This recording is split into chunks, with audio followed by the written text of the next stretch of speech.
Hey guys, welcome back to another ADHD Insights for Men video today, discussing basically what is ADHD paralysis and how do we beat it. ADHD paralysis is when a person with ADHD's brain is overwhelmed by their environment or the amount of information they're taking in. As a result of this, they freeze and aren't able to function effectively, especially to the standard of someone who is neurotypical. This makes it challenging for the individual to focus and stay on task on what they are meant to be doing. This can even mean urgent ones like bills, debt, things that need to be done today that simply the brain puts no importance or emphasis on. We're going to get into the difference between ADHD paralysis and procrastination. You see, these two things are very different. ADHD procrastination is basically the same as everybody's procrastination. It's simply when you put off everything basically until the last minute, until there's a deadline that creates a sense of urgency, which that creates the dopamine and challenging boost, which keeps rising, pushing the ADHD brain to then complete the task. See, the difference with ADHD paralysis is that even when we want to do something, even when our brain is constantly telling us that this needs to be done, that project from school needs to be uploaded, that work assignment needs to be done, our brain simply can't function, freezes, and we just do nothing. Doom scrolling, wasting time in our bed, maybe even just sitting there, self-hatred, self-doubt, negative thoughts. ADHD paralysis is not something that is made up. It's a real thing. It's a real thing that affects people on the daily with ADHD. You see, when you see someone going through ADHD paralysis, to the normal person, it just simply looks like someone being lazy, unproductive, unfocused, almost as if they don't want to do anything, when it's simply the complete opposite. It's like having 17 web browsers open and then trying to open another one, and your brain just completely freezes and shuts down. Similar to if you know, like we said before, open your computer, load up a bunch of internet tabs right now, your computer freezes. This is the exact same thing that happens to the ADHD brain. As all that information coming in from your brain is basically fried and overstimulated your brain. This then causes that reaction of you to go into this deep paralysis mode where your brain is now seeking the most easiest and efficient way to get dopamine. Like in the previous video, all that ADHD really is a dopamine deficiency disorder. It has nothing to do with hyperactivity, has nothing to do with our ability to focus. We can focus, it's just we cannot choose what we focus on. And that again is due down to the brain's ability to seek dopamine rewards. This can lead to decision making being almost impossible. And also affect the ADHD's personal relationships with friends, family, partners, as quite simply to these neurodivergent people, especially if they're not diagnosed with ADHD, it simply looks like we're not trying hard enough. It looks like we're lazy. It looks like we're not giving it 100%, when in reality, we've given it more than 100%, and this is what has caused that burnout.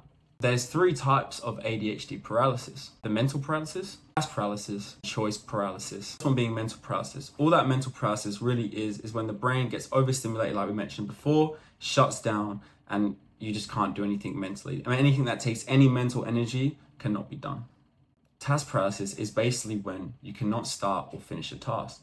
A good example of this is when you're given a task to do that may be very easy to someone, like doing the dishes. Maybe you have to go hand in that homework assignment to your teacher. Maybe you have to go hand in that uni assessment, and this task then becomes almost excruciating painful.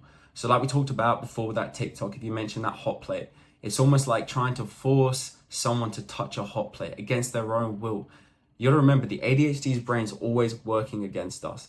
Even though it can work for us, most of the time it is working backwards and against us. So when we are given a task that is productive, it does need to be done, it has a lot of important deadlines and the consequences behind it, even then, that task paralysis, like we spoke about, causes us not to do anything. And finally, we have choice paralysis.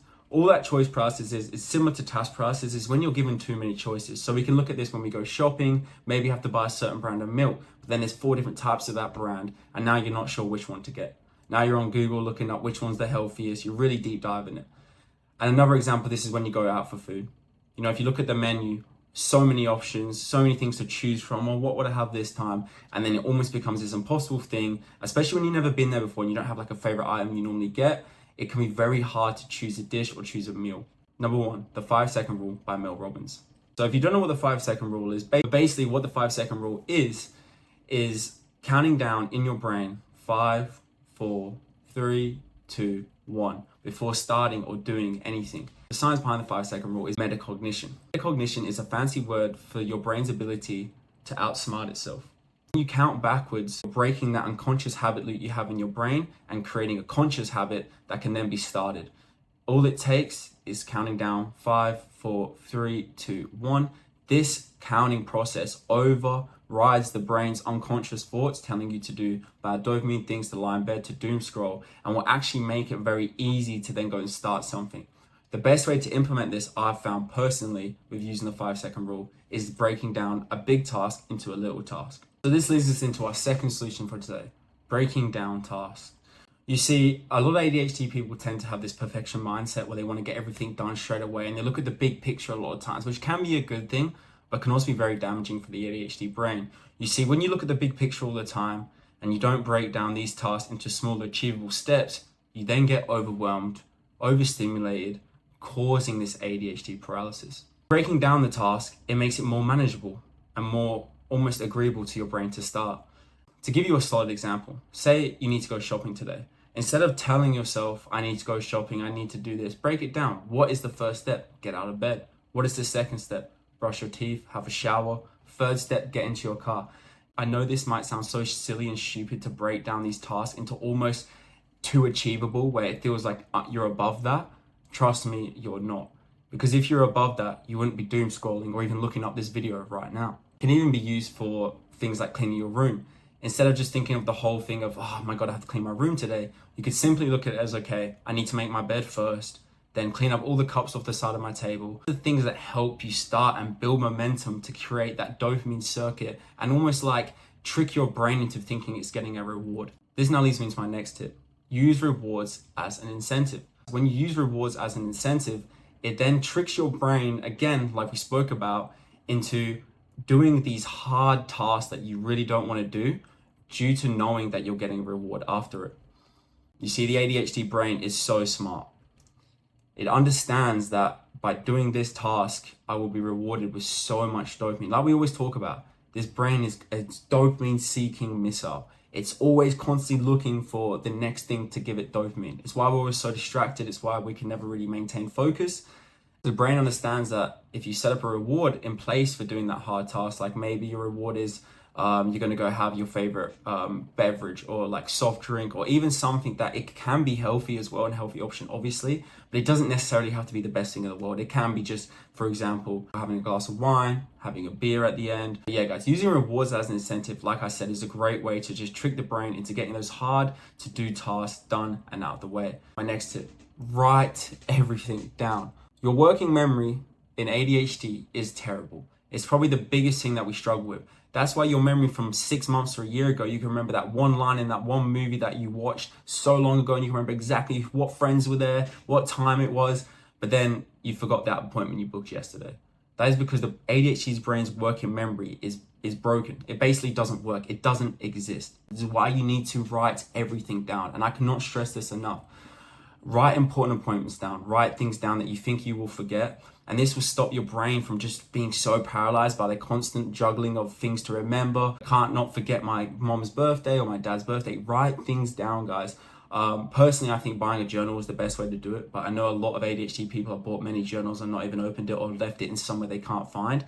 And that is, again, why we speak about objects permanent. You need to have that object in your sight to see it. I always keep my journal side of my bed, basically just a standard journal, side of my bed. Every day I wake up, check my journal, writing it, recording it. Any thoughts I have, any appointments, I double check the day before. Has there been days I haven't checked it? Of course. I'm not perfect. There is days I do forget about it. Having that journal there just gives me that clarity, knowing that I will maybe not forget that birthday tomorrow, and it just gives me that safety net. The last and final tip, guys, is stop people pleasing. You see, when you start to people please and take on too much, you then are overcompensating for your shortcomings with ADHD. You see, you understand that you're late to work sometimes. You understand that, you're not the best listener, but you're a hard worker. You know that deep inside of you. People call you lazy, but you know that's not true. You're a hard worker. ADHD people try to overcome these shortcomings by taking on so much to prove to their boss, to prove to their co-workers that they are a good employee, that they do deserve the pay they're getting, that they do deserve the role they're at. They then take on way too much, which again can lead to a burnout, which leads to ADHD paralysis, which basically means you're not getting fuck all done. You're not rocking up to work. You might be calling in sick for the next week. So It's learning how to say no. I'm going to leave a good resources below on people pleasing and linked with ADHD. So if you'd like to check that out, check the description below. I'm also going to be leaving link down below, guys, the 5-second rule free PDF download. Basically, this is the whole book by Mel Robbins. I highly suggest even people without ADHD, but if you are here, most likely you do have ADHD, to read this book. I hope you guys enjoyed the video today. My one thing I'm going to leave you with, guys, is to take action. So your action step of this video is to make sure you go into the description below and you download that PDF by Mel Robbins and you start reading that book. This will seriously change your life. And I mean, if you start to record your thoughts as well and use the tips I've given you in this video, it will seriously help you when you go through your next ADHD paralysis moment.